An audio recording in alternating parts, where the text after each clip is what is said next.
well define y as a function of x. As a matter of fact, if you were to, and we'll do this later on when we do some MATLAB exercises, I'll show you, we'll take an equation like this, g of x, y equals 0, and using MATLAB software, you can actually calculate what the solution curve looks like, and maybe you'll get something like this. Okay? Every point on here satisfies g of x, y equals 0. Right? So even though the equation analytically cannot be solved for y in terms of x, it definitely, when you do it this way, and if you want to just get numbers, yeah, you have y as a function of x. Right? Just look at the plot, and you can get an x and a y and x and a y. You can't get the exact value, because it's all done numerically, but as an engineer, we don't need things to 25 decimal places, right? And the idea is that just because, what you take away from this is that just because you cannot solve a complicated equation like this, y in terms of x, does not mean that y is not a function of x. Indeed, may be. Okay? Now, the conditions under which this actually defines y as a function of x is usually covered in courses of advanced calculus. Probably you didn't have it. It's called the implicit function theorem. The implicit function theorem deals with this type of equation and says under what conditions does this messy relationship define y as a function of x. Okay? For our purposes, we'll assume that any implicit equation that we get actually does have a solution. And what we're doing is kind of banking on the physics of the problem, saying that this represents a real physical system, and of course it has to have a solution for y in terms of x. But that's kind of the easy way out. There's also ways of proving it mathematically. Okay? So that's called basically an implicit relationship. Okay? Don't have y in terms of x explicitly, it's implicit, right? This equation implicitly actually does define y as a function of x. Okay? Yes? Is this y squared or this y? It doesn't make any difference. Put anything that you want. If I made x, y, I just wrote down a messy function of x and y. Okay? Okay? Believe me, if you had x, y, if you had y squared, if you had y in there, even if you just had x, it still can't be solved, right? Because you got look at the y, how it enters. It's sine x, y, and dx, y. Once you see those, it's impossible to solve fractions of x. Okay. So, what happens is that we're going to get differential equations like there's a certain technique we're going to use where, unfortunately, you do get a solution, but it becomes implicit like this, okay? In which case, you really have to go to the computer to actually see how y behaves as a function of x. But it's certainly better than having no solution at all, right? Okay. Okay. Let me now give you an example of something that has an implicit solution. Okay. And again, we're going to go backwards. I'm not going to give you a differential equation to solve it. What I did before is I gave you a differential equation and I said, claim this is a solution. Now I'm going to do it a little differently. I'm going to write down a certain implicit relation between x and y, differentiate implicitly, and then you'll get the differential equation. Okay. Let's look at the equation x squared plus y squared equals 25. Okay? We all know what that is. That's just a circle of the xy plane. Right? Centered at the origin of radius 5. Every point, x, y on that circle, and only points on that circle, satisfies x squared plus y squared equals 25. Okay. Now, in this case, you can solve for y in terms of x, right? Okay. The algebra isn't so bad, right? You bring it to the other side, and you find out that y is equal to plus or minus the square root of 25 minus x squared. Right?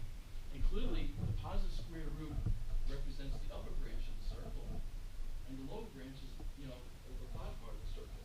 Now, strictly speaking, this is not it's called a multi-valued function. For example, if I go to the point, say x is equal to 1 over here, right? I plug x equal to 1, I get y squared is 24, and therefore I get 2 points on the circle, right?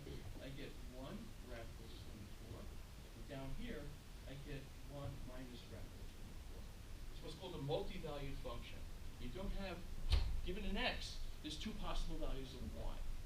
Okay?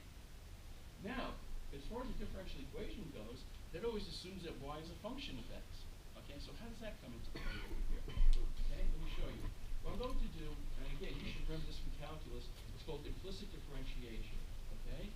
You assume that this defines y as a function of x, which actually it's It's actually a two-branch function, okay? And then you just differentiate with respect to x, realizing that y is a function of x, okay? So now I take the derivative with respect to x on both sides.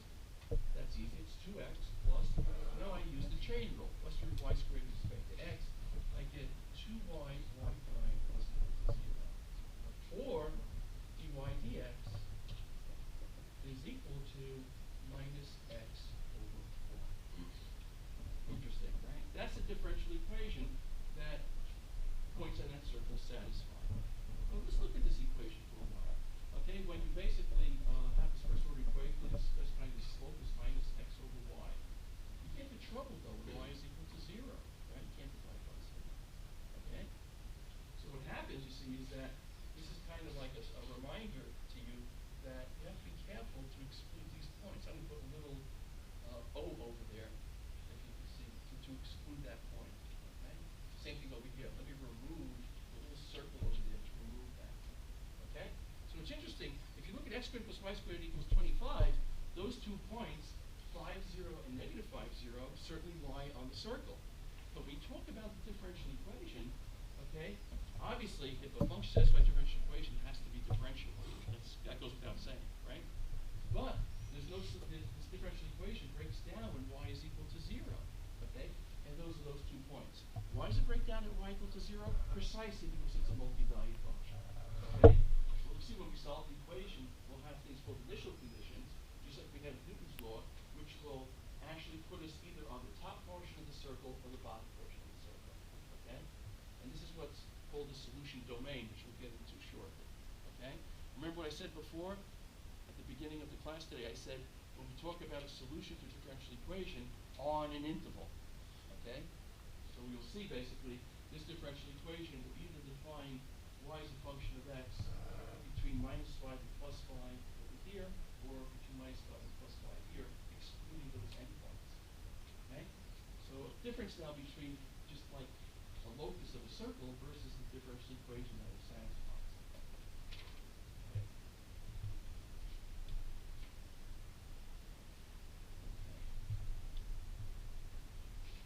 Let me now do what's called families of solutions. Okay. Now we're going to go back and we're going to look at solutions of differential equations, including that arbitrary constant. Okay.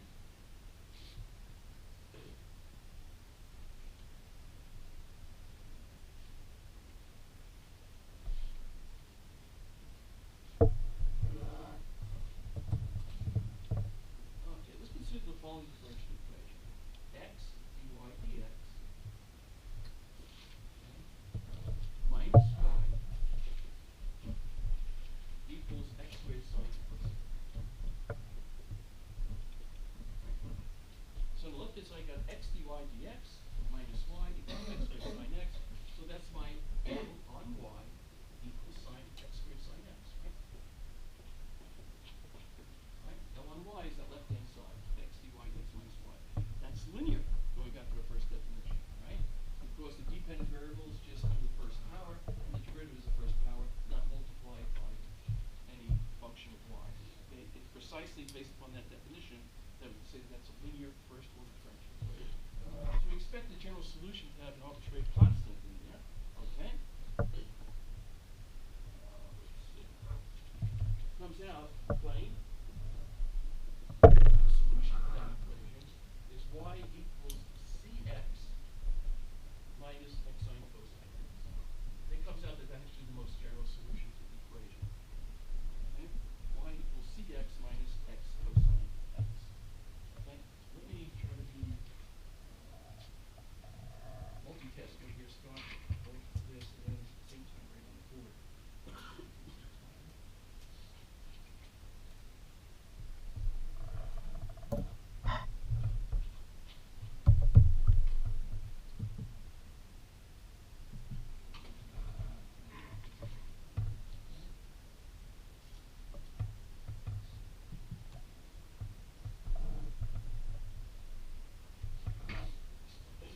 positive value c, so that makes sense.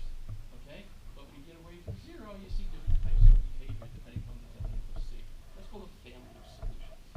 Now, of course, what will happen is that there's a continuum.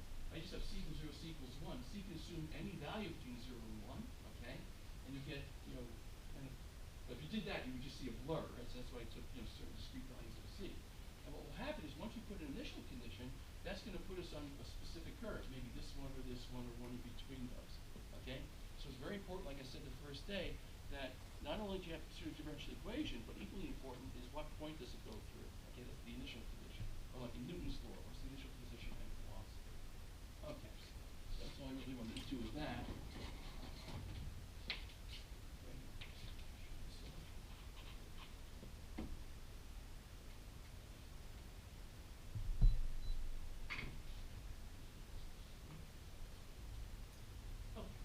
Now what we have to do is verify this solution, right?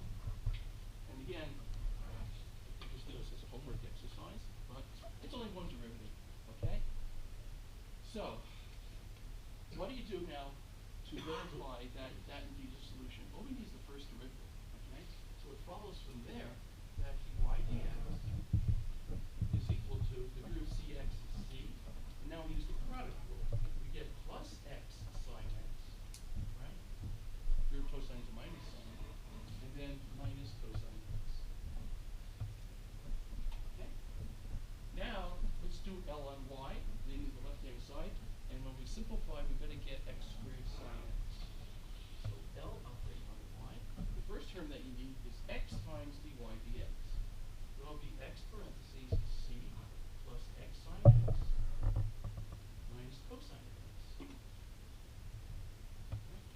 That's the first term, x dy dx. And then negative y will be a negative cx plus x cosine x.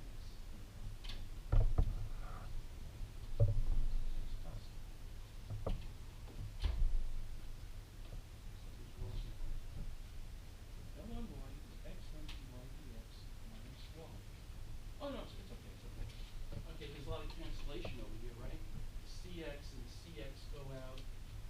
I see a minus x cos x here and x cos x over here. And indeed, the only thing that survives is x times x sine x.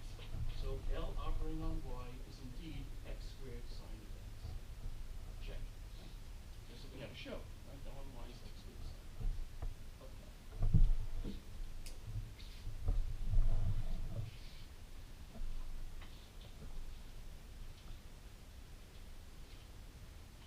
I think there's, did you forget an x squared over there? Yeah, it is. Yeah, x squared sine x. That's right, brother.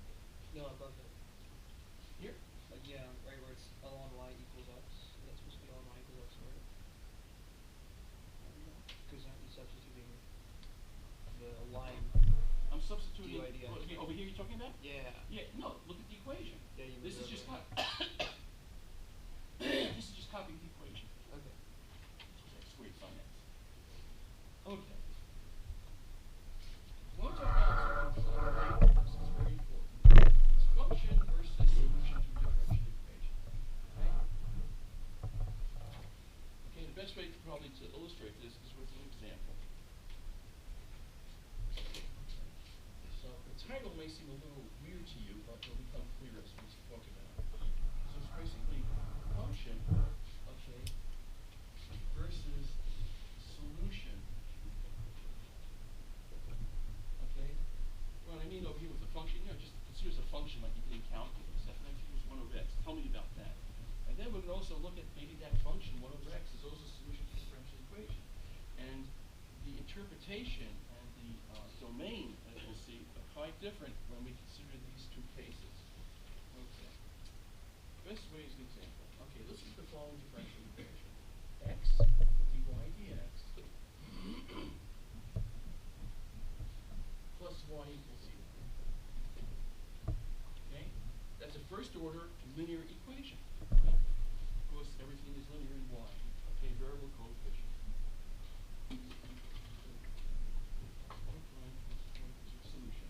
So plain, again, before the course is over, matter of fact, probably another week you'll be able to solve that without me telling you what it is. But at this point, plain y equals 1 over x